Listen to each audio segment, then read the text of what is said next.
the Multiverse of Madness, qui est un film de Sam Raimi avec un titre à rallonge. Alors j'ai dit In the Multiverse, mais c'est plutôt And the Multiverse, enfin bref. Ça n'a pas d'importance, c'est Doctor Strange 2. Alors Sam Raimi, réalisateur culte que vous connaissez sans doute pour Spider-Man 1, 2, 3, qui a fait aussi les Evil Dead, film d'horreur culte 1, 2, 3, qui a fait aussi Mort au vif dont j'ai parlé récemment, Jusqu'en enfer, plus récemment une nouvelle adaptation du monde du magicien d'Oz. Alors ça commence à remonter, mais c'était un de ses derniers films. Bref, et ici il est de retour avec un film de super-héros. Alors est-ce qu'il a réussi à imposer sa patte au MCU? C'est ce qu'on va voir tout de suite. Au niveau réalisation, donc c'est vraiment réussi. On sent la patte Sam Raimi, même s'il est un petit peu contraint par le modèle du MCU. Il va quand même assez loin dans sa démarche. On reconnaît son style, on reconnaît ses plans iconiques. Il y a pas mal de petites expérimentations à droite à gauche et de plans assez bien trouvés, assez originaux. Même s'il y a quelques scènes, notamment des scènes d'action un peu plus classiques du MCU. Le film est incroyablement généreux. Il va loin, il est fun, il est coloré et il est vraiment beau. Bon, il y a quelques effets spéciaux un peu plus dégueux, mais ça c'est la marque du MCU aussi, parce qu'il y a parfois un peu trop d'images de synthèse, mais dans l'ensemble ça fonctionne vraiment bien. Il y a quelques plans qui sont même magnifiques. Je vous laisserai découvrir ça. Alors je peux pas tellement vous parler du scénario, je vais vous parler vraiment que du tout début. Et dès les 15 premières minutes, on va dire, il y a une grosse révélation. Donc je peux pas vous dire beaucoup plus. Mais sachez que, en gros, on suit le personnage de Strange, évidemment. Et il y a un nouveau personnage qui débarque, qui s'appelle America Chavez.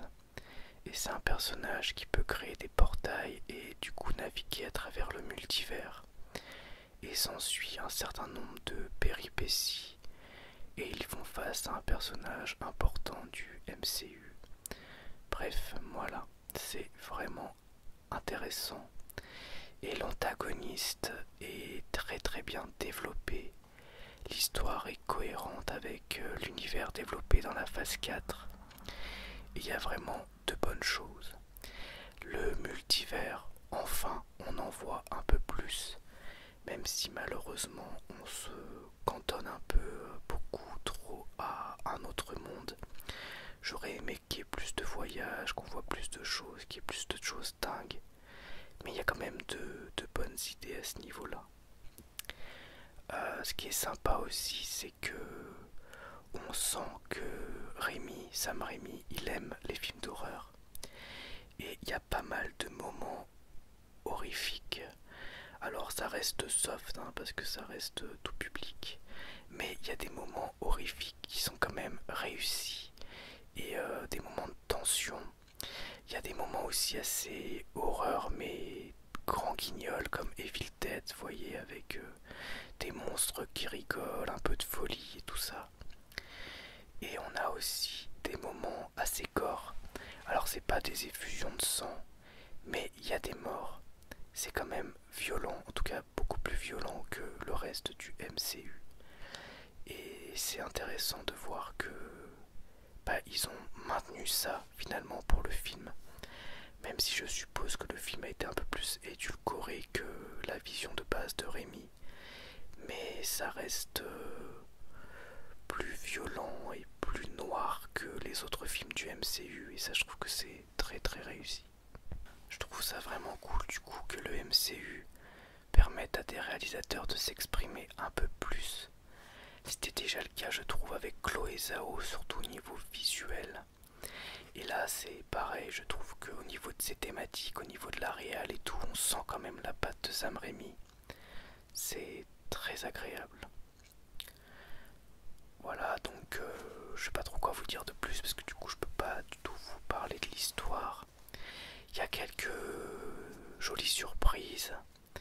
Après, ça c'est, je trouve, un problème avec le multivers en général. Il y a plein de moments où je trouve qu'il y a assez peu de tension. Parce que finalement, on n'a pas toujours peur pour certains personnages parce qu'on sait que ils sont remplaçables et c'est un personnage parmi tant d'autres au milieu du multivers.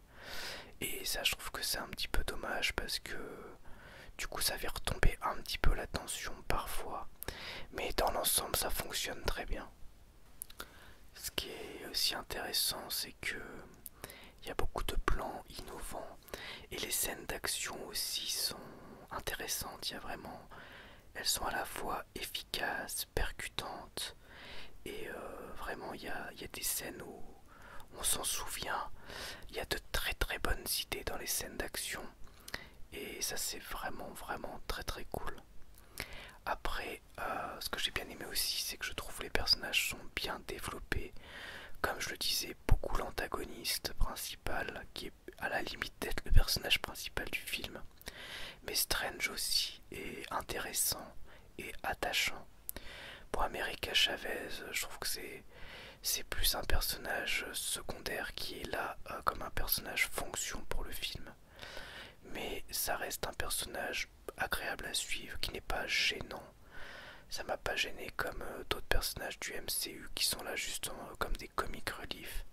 Là c'est pas du tout le cas, hein. Ça reste un personnage qu'on a plaisir à suivre, à découvrir, même si finalement à la fin du film on connaît pas beaucoup plus de choses sur elle. On en apprend un petit peu mais pas beaucoup. Et je pense pas que ça sera un personnage qu'on va beaucoup revoir, mais qui sait, on verra. Au niveau de l'humour, ça fonctionne bien, mais il n'y en a pas de trop. Il y en a même beaucoup, enfin pas mal au début, et plus on avance, moins il y en a. L'humour qu'il y a dans le film, il fonctionne bien, il est vraiment drôle. Mais c'est aussi parce que le personnage de Strange est vraiment drôle. Je trouvais que ça marchait déjà bien, son côté un peu décalé, cynique et tout dans le premier, et là ça fonctionne aussi très très bien. Après, le film se détache très vite de l'humour et sans dire qu'il est toujours sérieux, il est quand même... en tout cas, l'humour ne désamorce pas l'action et la tension, et ça c'est très bien. Parce que c'est un peu ce que je reproche trop souvent au MCU, c'est que pendant les scènes d'action, hop, on rajoute de l'humour, du coup on casse un petit peu la tension. Et là, non, je trouve que on garde le côté iconique des super-héros, on garde le côté vraiment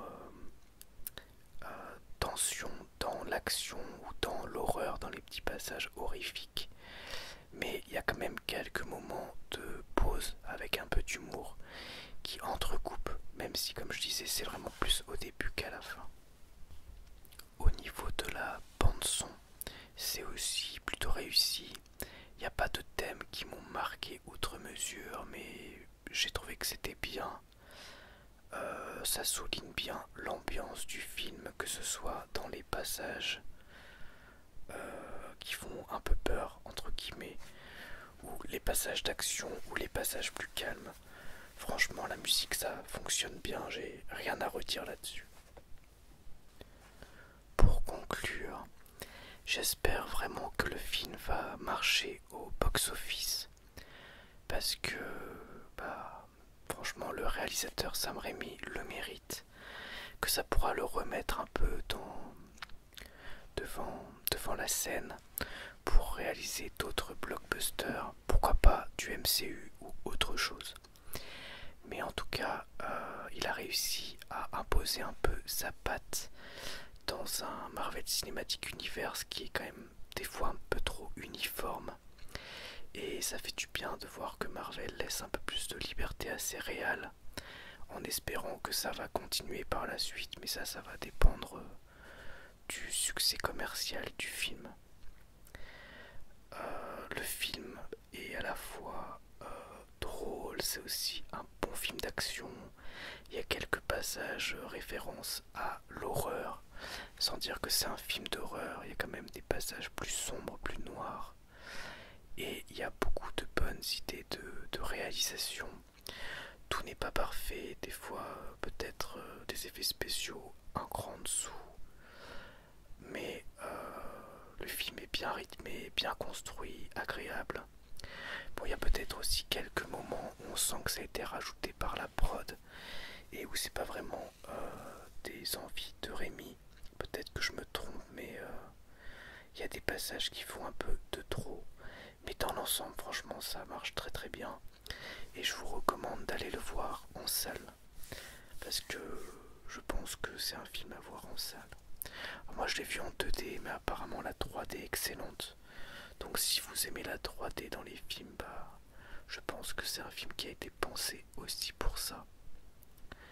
Voilà, donc j'espère en tout cas que cette vidéo avis sur le film Doctor Strange and the Multiverse of Madness vous aura plu. Et je vous dis à bientôt pour une nouvelle vidéo ASMR. Au revoir, merci à tous.